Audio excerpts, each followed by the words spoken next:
Fly, fly, oh to be a fly. Fly, fly, come and be a fly on the wall. Hello there. Our house is a mess. Get your ass in that seat. Welcome to Fly on the Wilde podcast. This is a show about dating and parenting and relationships and books and what happens when you record it all for the world to see. I'm your neighborhood-friendly black girl, Amber. Woo, and I'm Ben, understanding what it means to do housework. Oh, you're understanding what it means to do housework. Yep, I pulled my back doing housework. Well, I think that's more of a testament to how infrequently you go downstairs and vacuum. So when you were asked to do that today, you pulled a muscle. So what should that tell you? It should tell me that you got to stretch before you do housework. Housework is a physical activity, you know? Housework is a physical. I can run 30 miles, right? But put me to vacuuming or even just walking in a mall and I collapse. There's certain kinds of tasks that are so draining for me that I'm unable to do anything. This might be the whitest, most malest thing you've ever said on the show. We have to play the tapes, but just like, physical labor in my own home. Well, you are very similar, like hiking. Like you can run on a treadmill, right. You can pick up, you can do lots of, you can stand at a concert forever. Yeah, but we don't have to hike every day, and we should be cleaning every day. Well, yeah, no, I totally understand. Is there a mouse in here? I just heard a squeak. I heard a squeak, squeak, squeak. This is not planned. There is something squeaking, and let's just pray it's not a mouse. And if it is a mouse, you about to see something funny happening. We're rolling. We just gonna keep rolling. Let's just keep rolling.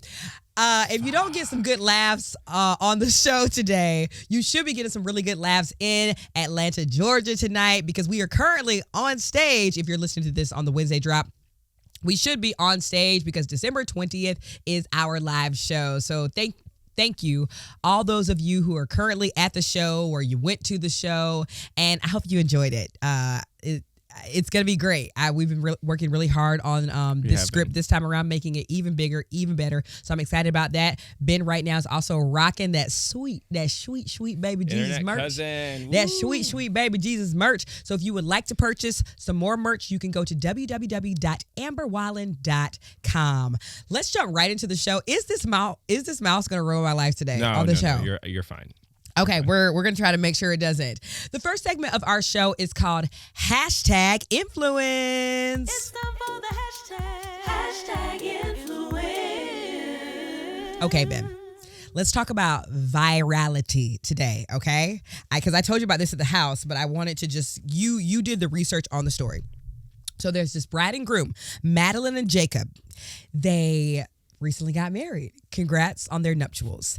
And they filmed and made a whole content series of this wedding. And this wedding is estimated to be worth about $59 million. So this was a rich bitch wedding, okay? Vomit, fart, glitz, glam, content. So what typically happens when you go super, super viral on the internet? If this has never happened to you, if you've never gone very, very viral on the internet, let me tell you what's going to happen. A lot of people are going to congratulate you and be like, oh, I'm so jealous. Yeah. And what are the other people going to do, Ben? They're going to do offensive recon. So basically, it's exactly what it sounds. They're going to do reconnaissance of all the videos you posted in the back. So like any white person out there, you slipped up, you said the N-word, they're going to find it. They are going to find this video. You made some like mental health joke. You told someone to go unalive themselves. They are going to find this. They're going to find it. Anything you've ever done on the internet that you forgot about, maybe just so you made fun of neurodivergent people when you were 14 years old, they're going to find it and they were going to accost you. Yes, they are. They're going to put it on blast because they're going to leech off your virality. Absolutely. 1,000%. And sometimes the internet, has good receipts. They do their research. They're really good detectives. So in this situation, the internet discovered that the groom right? The groom ended up, let me get this correct, Ben. You can say it as I'm looking it up. So the groom, a few months prior, I think in January of this year, Right. before he got married, Of 2023.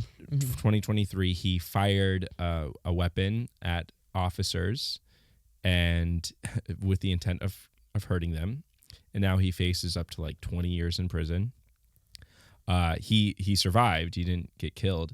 The thing that baffles me about this, though, is that he posted bail for $20,000. Yes, and these are like, very rich, white, Yes. like millionaire, billionaire. I think her family is the heir of like Mercedes-Benz. Yeah, they work for Mercedes-Benz. I think they owned a couple of dealerships, so decent money. He, I think, represented some like famous country music. He was part of the Country Music Association. Like they have money, they have wealth. Tons of money. Yeah. 2 major Mercedes-Benz locations. So she's the heiress of this family. $20,000 won't even buy you a Mercedes-Benz. $20,000 will buy you a decently used car. It will. So this guy tried to kill police officers. Police officers, yes. Survives. He is not harmed.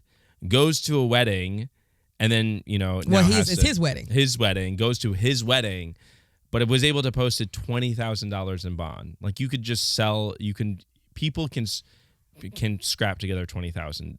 Their people especially. That is a drop in the bucket for them. That's a night out. So what ends up happening, right? This bride who shot all this content for her wedding to make the streets jealous ends up taking all of this stuff down. Yep. And what we really want to talk about today is essentially, everybody wants to go viral. Everybody wants people to be jealous of their stuff. But then when the internet and the trolls come at you, you can either stand on business, as the kids are saying, or you can delete your content on your page. And that's what she did. Do you think, should she have deleted the content? I don't. I stand by let the wedding live. Now you can start a new series of what your husband did wrong. Or maybe marriage in jail or something. She would just, because he goes to jail and then she has to maintain a relationship with him for 20 years in jail. I'm invested. I'm watching this show. Or do you think it would be in poor taste to leave these videos up, start that viral series, and monetize off of your husband's crimes? It's obviously poor taste, but the internet is for poor taste. Let's be real. The internet is about poor taste. George Santos right now is racking up. I read that George Santos, who charges $500 a cameo, the disgraced congressman of the 3rd District of New York. Did you meet him? You met him. I did. Well, I was in the room with him when I went to D.C. in March of earlier this year. Who, shout out to the Patreon. A patron just so happens to work at the Capitol in D.C. And I reached out on the Patreon, join the Patreon. I reached out on the Patreon and said hey, are there any DC patrons here? I'll be there. Met this patron. She said, I work at the Capitol. I can take you on a tour of the Capitol. And as she's taking me on a tour of the Capitol in the room where, no bags, no phones out, I see George Santos just talking somebody's head off. So I saw him. I did not stop him and speak to him. Does he have as much butt filler as it looks like? Does he look worked over? No, well, no. At butt that filler time, in the face. He didn't have. It's not okay. It's just filler. You can just call it filler. I thought all filler was butt filler. It's the same filler. It's the same. Do you put the same filler in your lips as your ass? I do not feel confident saying that on the record. I just people. When people get concept. filler in their mouth, it just looks ass-like. It looks butt-like. Really? It looks booty-like. I'm is that your booty or is that your? No. I've never gotten filler, obviously, but yeah. It fills the face. It plumpens the face, which there's something youthful about that. But I'm saying, and round. What point was I making? $2 million. Yes, Cameo. he's made $2 million on Cameo just because people. It's he's kind of the hot goss diva right now. But in reality, I'm wait a minute. You mean to tell me that he was misappropriating funds? He's lying about his identity. He's lying about his resume, and now he's making $2 million Cameo. It sounds like this young couple lost an opportunity, right? Right. They made all this beautiful wedding content. They went to the Palais Opera House, which Amber and I went to. You can check out our TikTok. In Francais? Yeah, literally that. Palais? They rented out that entire spot. It's this beautiful opera house. They shot part of the John Wick. I think. John Wick 4 there. It's incredibly gorgeous. Yeah. Actually, my picture of Amber on my phone right now is her standing at this enormous, beautiful Yes. fireplace. I'm shaking my head because that picture makes me look like a true villain. You look I'm so like, cool. No, it's one of those like pictures in between the shot. You know how you have like a smooth 15 pictures that you have, and then you're like, oh, this one definitely isn't. Yeah. That's the one that Ben chose in the background. That's the one I choose. We'll post it in the Patreon. And then they were at the Palace of Versailles. I think it was like $2,000 per night to stay near there. And so they put up this huge, beautiful wedding, and I feel like they could have capitalized on his court case. You know, yeah. I bet our lawyers were like, his bail was lower than what we paid for our wedding. I think it might have been equal to it. I think we paid. No, I think what we paid. I think we got some help, right? From who? I think didn't your mom buy you your dress? She bought me the dress. Privilege. Which I'm very grateful, mother. Mother, if you listen to this, I'm very grateful that you bought me the dress. But I wouldn't call that. I thought it was $15,000. I think we budgeted $15,000 for our wedding. Yeah, and we saved that. We paid it. Yeah, within like months. Right. But here's what I'm saying. This is you see a lot of flexing on the internet. Yeah. And sometimes not from us, obviously. Well, we try our best to not make it look like a flex. Mm-hmm. We try to be like, hey, we're going to Paris as a family. We're going to try to vlog our time there. But sometimes it just is a flex. So like, what is that? You know, what's that sweet spot of like, I want to share the cool things I'm doing and what's going on in my life, but I don't want to just be like, $59 million. It's actually both, and because y'all need to check this out. Watch Amber's Tazo video she made with Issa Rae. And in this video, she pretends that she's like Issa Rae's best friend. And you're delusional in the video. Right. But you were actually doing a brand deal with Tazo, who Issa Rae has a partnership with. Right. So you actually did go to the event. And then you did get like Issa Rae's permission, where like you're like Issa was like, hey, I want to give you a hug, and like and Amber was like, no, you have to pretend to hate me. Like you actually coached. I had to tell her that. I was like, no, I wrote this script for you to hate me. Yeah, you had to coach her. Not coach her, but direct. So that's sort of a flex. Like it's so clearly you're like making fun of your delusional self, right? Yeah. And that's the funny part. But you actually did collaborate with Issa Rae. Just in that brief moment. I'm not going to sit here and act like me and Issa are best friends, but in that brief moment, I was supposed to be meeting her, and I told her what I wrote for this content script, and then I just want to say, like, Issa Rae is the sweetest person ever, because she was like, I can't curve a hug from you. Like, the internet will hate me. I was like, I wrote in the script. We got to do it. Are we rolling? Are we rolling? She's like, you are crazy, but let's get the shot. So she's just like so dope. So she helped you out. But you are also delusional, because that's how you sometimes are. You sometimes, you pretend you're on Broadway when you're just in your living room. So what you're trying to say is this couple should tell a funnier story arc about their marriage, their lives together. Like, I think she would kind of win public favor, because everybody's kind of in their fuck the police era anyway, right? Yeah. So she would probably kind of win a little bit of public favor if they share the story of what happened. Yeah, maybe. I mean, I don't know. The story could be so horrendous and awful. It could be horrendous and awful, or it could be like, I was drunk one night and the cops show up at my door telling me to keep it down. They were wearing all black. I thought they were black people. Yeah. Like, how is that funny? That's what they could have said as their defense. Who was wearing all black? The cops. Cops wear black, I think, in Utah. Okay, this is my question to you. Or it was like North Carolina. How is the people sharing a comedic reveal of this story and sharing, I'm not trying to make it comedic. Instead of, I was saying, how are they going to win back public favor by sharing that they're just racist? Well, because we're in a land of racists. So I feel like they would. Well, maybe for their audience. Yeah, for their audience. That might trend with their audience. Yeah. Which I don't think it's funny. I'm just, how do you win? I was like, what part of that was funny? It's not funny. It's just, how do you win favor? Well, you win favor. You just pull the Trump card, like just be racist, and then you can. That's not how you win favor. I mean, he became president, so in this country. But a lot of Trump's following ain't on TikTok. I'm talking about, how do you win over Gen Z? How do you win over Generation Z? It's a good story time. So I think this stuff was posted on Instagram and TikTok and YouTube. I think they posted everything. And I'm not trying to say that people that voted for Trump aren't on those platforms. I'm just saying that. Yeah, how do you win over the people that I know? Well, you could. I think that's a good idea of making it about, like, I hate the cops, so I just.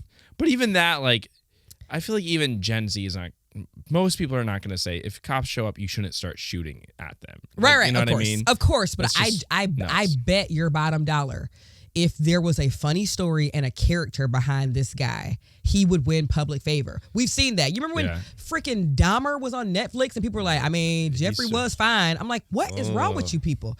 But that's how people are. Like hot when Dahmer. you, I guess, like personalize it and show the person behind the crimes, it warms the audience a little bit for whatever reason. I don't F with that. I'm not buying no George Santos cameo, and I don't think Dahmer is fine.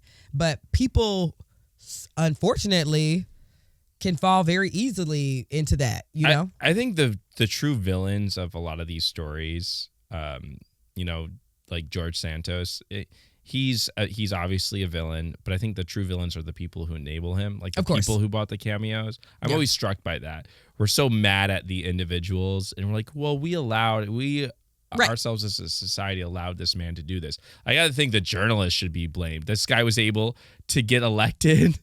Yeah, of course. and nobody did a background check on this man. Like that's insane to me. I guess in this case, this whole case is just screams of white privilege. This idea that even anybody could have that amount of money, $59 million just on the wedding, not on your like yearly income, your wedding. I was pissed that we spent $15,000. Yeah. I was not pissed. I was just. What should have been cut from the wedding? You're on the mic. Maybe the husband. I don't know. You cut the husband out. It would have been cheaper. No, you the cheapest part of the wedding. It's the other stuff. Maybe get rid of a couple of groomsmen. I didn't need all those people. Well, a couple I'm not friends with anymore. So. Ooh, yeah. Well, not couple.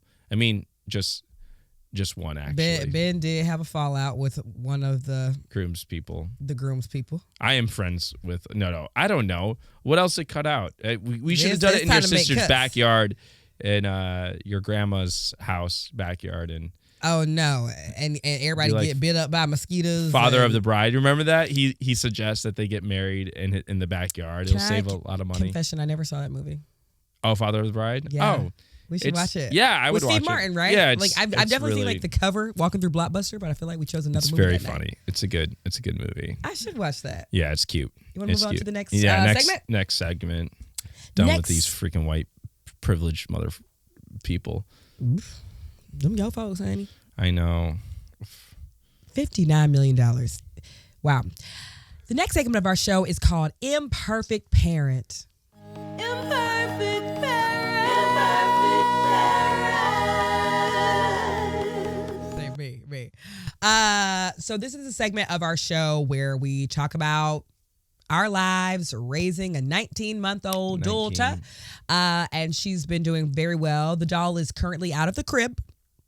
And she's sleeping in the regular bed because she was crawling out of the crib. So she was doing full flips out of the crib. Yes, we were forced to relocate her, and now we're in the process of redesigning her bedroom, which is really fun. Yes, Amber had me last night after our little argument we had.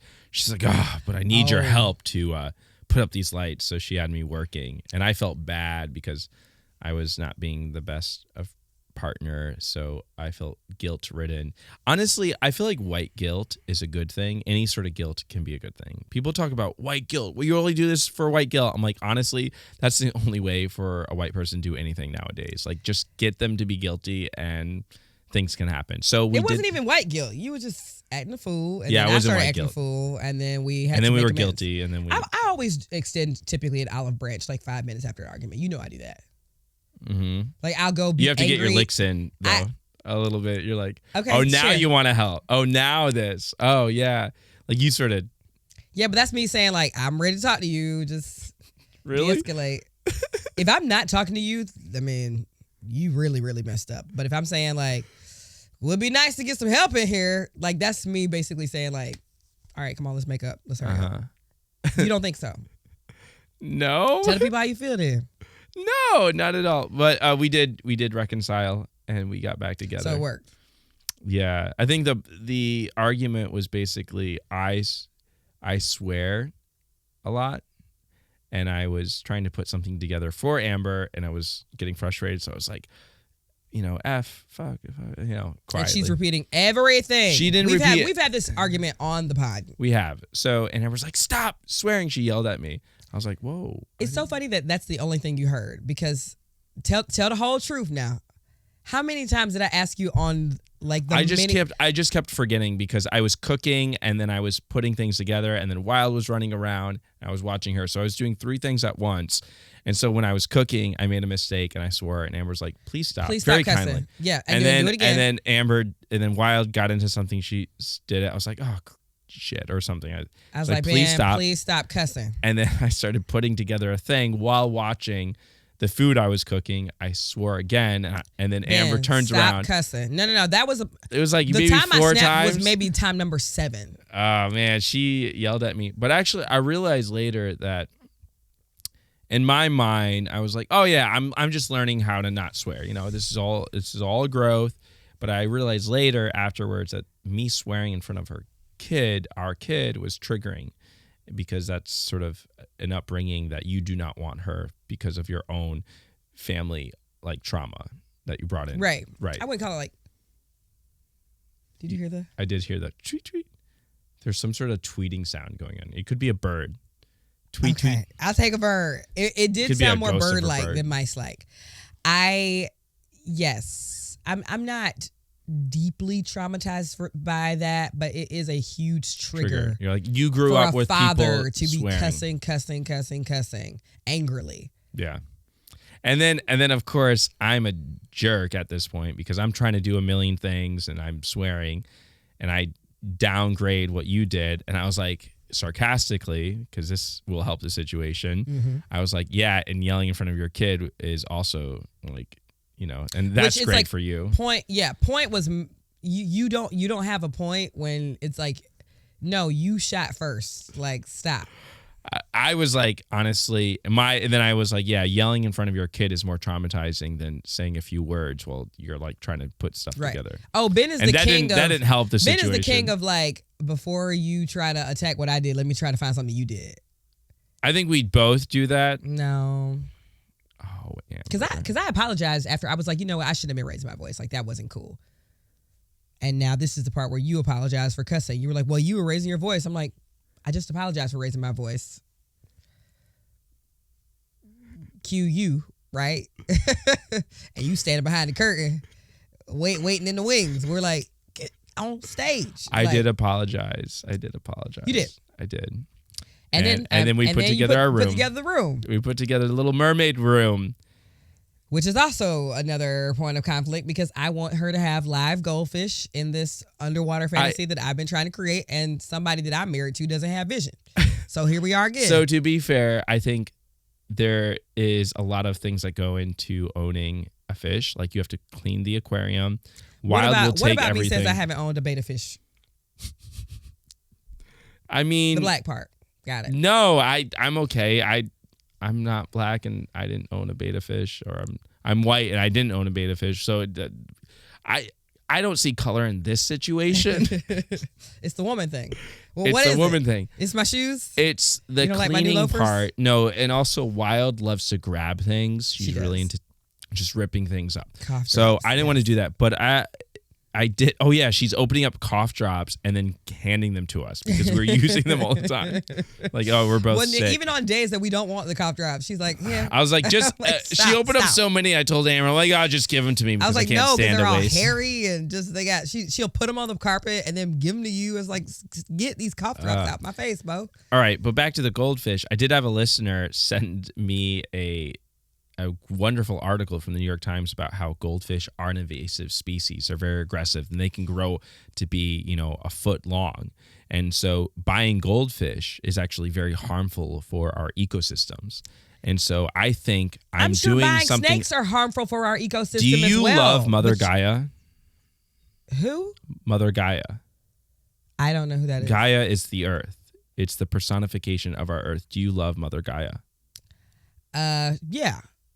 I don't think you do because you would understand ecosystems. Then why? Okay, so I feel like maybe 2 or 3 weeks ago you were advocating. You were a lawyer, an attorney for a snake. So us owning a snake and messing with Mother Gaia then doesn't you doing it. You're That's doing hypocrisy. right. You're doing right now what you be doing in arguments. Yes, I'm like, so you're unable to see how you just a few weeks ago. Yeah. Yeah. You got me there. I did get you. But I will concede that she doesn't need a fish right now. How about Thank you. that?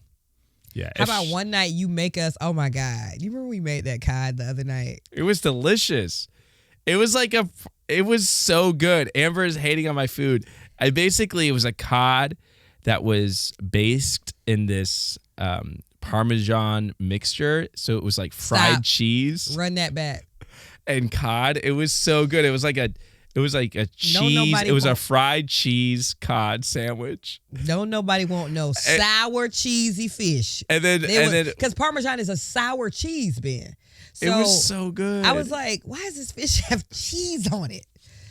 It is not like no fillet of fish where it's like, oh, a cheddar. You know what I'm saying? It was like a cheese that you typically go to on fish. You get the umami from the fish, you get the sour taste, and then I put a lot of lime on it. So you get that. No, lime and salt works. It's the lime, the salt, and lime, salt, and maybe heat works. But that lime, salt, and cheese. I thought it was really good. I ate them.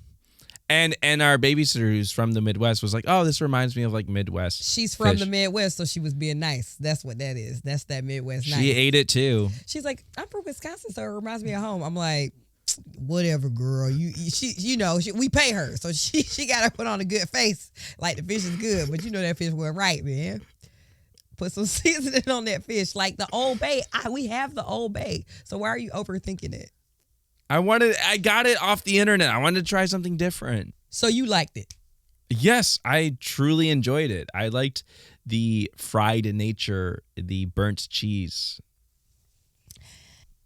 The next segment of our show is called the I do's and don'ts of relationships.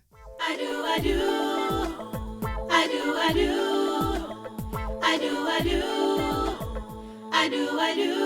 We're really excited because we now have the Fly on the Wallin advice hotline, and you can call 1-833-FOTW-311 if you have questions, if you need advice, if you're in a romantic relationship, a work relationship, a familial relationship. So we have some calls, and I'm going to play them. Yeah, please. I'm going to play them on my computer.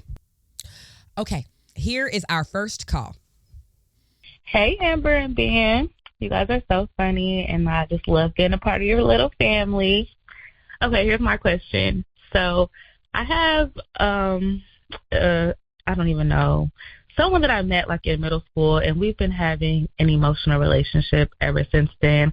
We're in our late 20s now, and I'm at the stage where I just want to like pray to God to let me release this guy. He's one of my best friends, but when it comes to us being in a relationship, I think he's really tied to who I was when I was younger, and now that I'm evolving, it's like things align, but then at the same time they don't. There's so many issues, one being like he has a child. I hate that fact. I don't know how to get over it, but I really do love him, and when we go out, we have the best time, but I also feel like I need help truly closing out this chapter so that I can like be open to meeting someone else. All right. Yeah. You got to write a new chapter. You got to end this story.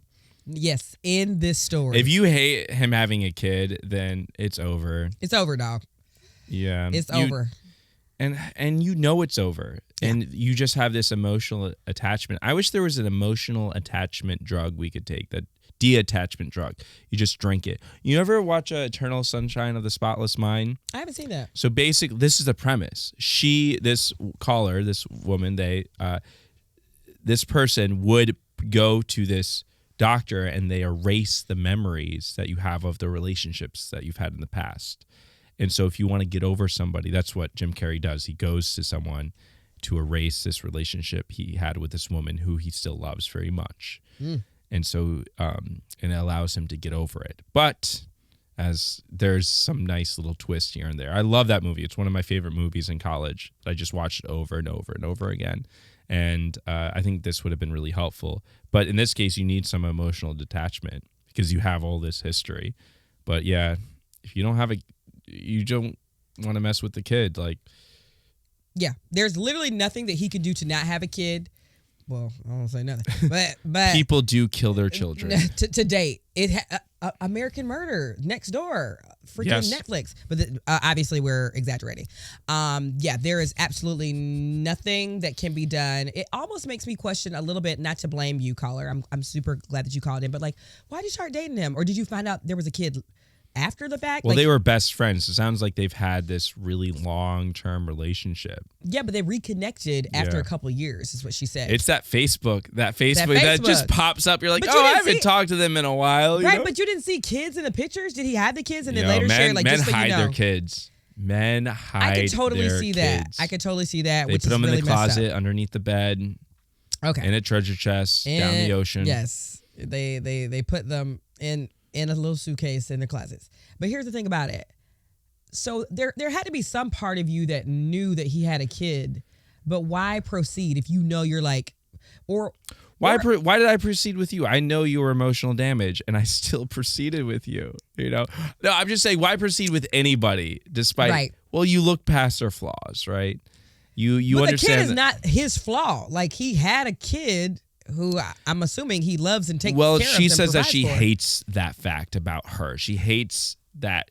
No, I think she hates the fact that he has a kid. And I think also she doesn't know. She says, I don't know how to get over it, implying Yeah, you that she can't. knows societally, like, you need to be able to be cool with other people having kids that are not yours. You know what I mean? Yeah. Like, I think there is something special about blended families and the ability to like make it work. Yeah, of course. And trying to do that. And I think she understands that She can't do that. she can't do that. I think she regrets that a little bit. What do you think's worse? Is like she wants a kid, but she just wants Oh, I their don't. family? I have no idea. I don't want to make or any she's just like, assumptions. I want to be child free. Period. I mean, Either I don't way. know. It could be any of those. I think just the idea. I mean, there's so much hurdles that I'm thinking just off the bat. Like, that kid might not respect you as an adult figure. Like, Yeah. oh, you're with my dad, but you're not really my mom. Or that kid might just be a bad kid, and then you have to deal with I mean, it all sounds this like baggage. the child's existence is what bothers her. It could, but also kids cost a lot of money. And Yeah. all of a sudden you go from being alone where right away you start dating someone and now you have all these new expenses right off the bat. With me and you, we knew that we had time to plan for a kid. Right. We could save up money and then slowly, like, we were able to pay for things. And, you know, when Wilde was born, she didn't go right into swim lessons. She didn't go right into music lessons. In closing, Ben, You know what you need to do. You need to break up with this man. You need to move on. You need to take an emotional detachment pill. You can buy them on Amazon using promo code Fly on the Wallin. that's right. Okay, let's get into our second question. You ready for this one? Second question, number A 2. little bit more difficult. Again, thank y'all for calling in. Here we go. Hi, Fly on the Wallin podcast. So I'm calling because, okay, so I currently co-parent with my 1-year-old's father, right? We have a good relationship. We aren't friends, but for the sake of our child, we get along. Now, he's vegan, and he's actually entering into being alkaline, and therefore there's some diet restrictions that he would prefer our child uses. Now, she doesn't have a horrible diet. He gives her alkaline rice and veggies, and I give her veggies as well, like carrots, cauliflower, and the other day we tried Brussels sprouts, and she likes it. And I told him, and he's like, oh, why did you give her that? And I'm like, it's vegetables. It's not like I'm giving her ravioli and cow's milk. She's drinking almond milk and eating veggies. I don't understand. I guess I'm just trying to figure out, because I can't just limit her. I eat everything. Mind you, I don't have these diet restrictions in general. So the fact that I'm trying to keep up, it's like, bro. Yeah, what are your thoughts, initial thoughts? I say, if to the father, if you want her to eat this way, you need to be doubling down on, you do all the meal prep, you do all the meal planning, and all I have to do is throw it in the pot and give it to her. because you have to do all the preparation, and that's what we've reached a couple of disagreements about things at a big specifically, not even just food, just like you remember our cloth diaper argument. Yep. And it just sometimes comes down to like, okay, well, are you going to be helping me with all of the additional laundry that helps with this thing? Or are you just making rules and then you're expecting me to carry them out? Like, that's what's challenging and frustrating. And I'm sure she feels that way for sure. I wonder what their time split is, because the kid is 1.5, she said, or 1. Yeah, it sounded like very early. Yeah. Very early. So if the kid is more with you, then that's more groceries, like whatever. I mean, yeah, you buy the groceries then. Yeah, you buy all the groceries, you make all the plans. I would present this to him being like, hey, I will do this under these conditions. Under these conditions. Like, write the conditions in which you would actually do this. And if there's no conditions for you to do this, then just be like, hey, I will do what I can and feed her how I can, but you got to feed her however way you want, right? When you have her, because it takes planning to different parents follow this diet, to follow this structure. So if he's wanting to list demands and not be a part of the solution, Ben, I'm all the time, because Ben will always be like, you ordered this little cheap thing off Amazon. I'm like, okay, well, here's a item that we need. Go order it from wherever you like. And I will. And sometimes you do. And sometimes, I forgot to order that. Then or I'll be like, you know what? I don't care enough about it. You got to pick your battles, right? So I would put the responsibility on him. 100%. And be like, I'll do this, but here are my conditions. 100%. And if he can't get it in writing, like, not to be that petty about it, but I love receipts. I love here's the screenshot where you said you were going to do all the prepping, planning. You're going to pay extra for this alkaline diet. I don't even know have you heard of this alkaline? I have it. I don't want to misspeak on it too much, but what I will say that what I have heard about it is from this guy named Dr. Sabies. From other Black people that follow this diet, I have heard that he is sort of one of the founders of how, like, he talks about, again, I'm gonna butcher this, but I just want to give a few bullet points. He talks a little bit about how a lot of like the ailments and the sicknesses and the things that we have are because of our diet. Like, certain foods build more mucus in the body, and so it's just, I mean, I can't really speak to the medical part of all of this, but it is essentially probably just a healthier, leaner diet. It's like all of these diets. It's like keto, and a raw diet and vegan and things like that. So, but I think all of my friends who are actively vegan go out of their way to make sure that they have what they need when they come to, or like I will go to a vegan restaurant. I will accommodate my vegan friends, but they also know, like, if I'm going to this Christmas party, there might not be as many options for me, or whatever. Or you'll but we're let also the in people LA know where there's a vegan or a gluten-free or something on every single menu. That's true. And in some places that just doesn't exist. So you kind of have to prepare for those situations. Yeah, I'm going to say it again. If he wants this bad enough, give him your conditions. Period. But if there are none of your conditions, be like, hey, I'll raise her my way in this regard, and you raise her that way in this regard. Yeah, that one gets tricky. But that's the reality of the situation, right? I mean, it just needs to be like, on weeks that you prep the alkaline diet, I'll follow it, and on weeks you don't, we can't. Like, we're doing our best, but we absolutely just can't. And sometimes, like she just said, like, at first he's vegan and then he's alkaline. Like, sometimes these diets just come and go. Mm-hmm. Like, we try to be consistent about it, but we're not. Like, I definitely remember growing up in my house, if my mom was on a certain diet, like, the whole house was kind of on that diet. Yeah. Like, and so she went through all the fads of, like, the lean cuisine, the Atkins. And it's just like, no shame, mama, but sometimes they eventually just fall off of it. So my dad's like, we only got to deal with this like 2 weeks, and she'll be back to her. You know what I mean? I'm not saying, I'm just being honest. Those are our voicemails for this week. Please keep leaving us those voicemails. The last segment of our show, we were going to do this very quickly, Ben, because we got to get on to the next episode. The last segment of our show is called Shelfie.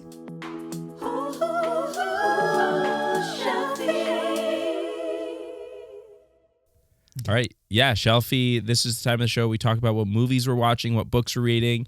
Amber and I watched a movie together called Leave the World Behind. Yep, Netflix. Starring Julia Roberts. Mahershala Ali. Mahershala Ali. Ethan Hawke. Ethan Hawke. Yeah. Kevin Bacon shows up. Yes.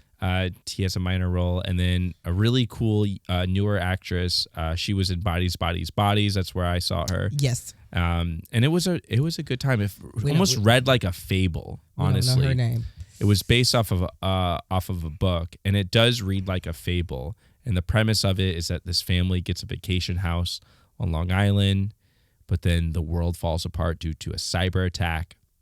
And the family who owns the house comes back, and they're a black family, and the white family staying at the house is like, we're not going to let you in here because they don't realize that the world is falling apart. So these two families end up trying to live. And racism. Yes. These two general mistrust. Yes. And Sorry, spoilers. Spoilers. Yeah. But the film is about them dealing with the fact that the world is falling apart. And you have to leave the world behind. Thoughts on the outro, the ending? The ending is much debated. I thought it worked very well because the thing is, if you ever read a fable, there are these lessons, and there are very clear lessons about what's going on in the story. For example, there's this beautiful scene where these oil tankers start to run aground on the beach. Yeah. And everyone's looking at this oil tanker. They're not moving. And the little girl, for a while, keeps on saying, there's something wrong with the oil tanker. It keeps coming towards us. Something wrong with the oil tanker. Just keeps repeating it. And the family's like, no. Eventually, until it's right up on them, they run out because the oil tanker would have ran over on them. Right. And I think that's a perfect metaphor about the U.S.'s ability to continue to colonize throughout the entire world. And we keep on thinking, at one point, a character says the U.S. has made a lot of enemies. And we keep on thinking that we can just keep on doing terrible things to other countries, killing civilians. We call that, the U.S. military for me will always be a terrorist organization. And I know Amber hates me, but the thing is, we're trying to get listeners. When people die, we call it collateral damage. But when a terrorist organization like Hamas kills innocents, we call that terrorism. But the U.S. does the same thing. We employ many of the same tactics. You can be a little heavy-handed. I can be heavy-handed, but I think what the film plays on that. It looks at that the U.S. has done these terrible things throughout history. Yes. And it's implying that, hey, we're having this massive oil tanker coming right towards us, and we think it's okay. Everything from, global warming, etc. I shouldn't say the U.S. is a terrorist organization. I don't think... They've already stopped listening, Ben. There's no terrorist organization. I think the way we quantify terrorist organizations are really, really interesting and debatable because anyway, that's a larger discussion. I thought the movie was fantastic, but the ending... Yeah. I felt a little dissatisfied on the ending, but I know directors like to do this for aesthetic and there's no conclusion. Again, spoilers, but essentially like the little girl who's been trying to watch the ending of Friends finally finds like a DVD in the neighbor's bunker. She puts that on, and that's the end of the movie. And I don't know, I haven't seen a single episode of Friends.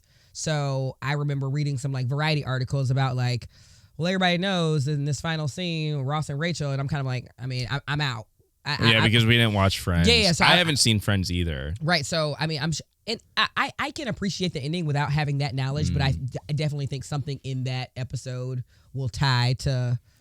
if you watch Friends, you would appreciate Leave the World Behind a little bit more. Yes, or I have enough intellect to conclude like, oh, this is a finale of a show, this is a finale of a world. Like I could make that connection, obviously, but I just hate when I don't see like an actual battle. Like I hate when a whole movie is about like, this thing's about to happen, this thing's about to happen, this thing's about to happen, movie ends. I'm like... And it's so, they ramp up the drama and the scare.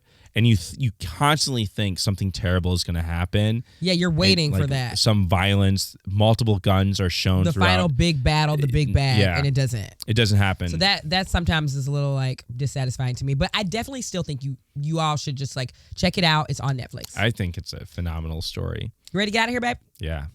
Thank you so much for listening to another episode of Fly on the Wildin' podcast. Please enjoy our live show in Atlanta. We will be in LA. We'll be doing the live show in LA in February, so be on the lookout for those dates. And we'll see y'all next week for the show. Bye. You know they're from TikTok, cause those laughs keep you coming, cause they're wildin' all the time. Before Wild throws a tantrum, listen to our silly anthem, cause they're wildin' all the time. Don't squat while Amber squats, and does her dance to please her plans, and Ben reads books while serving looks. Wild is wildin' all the time. Fly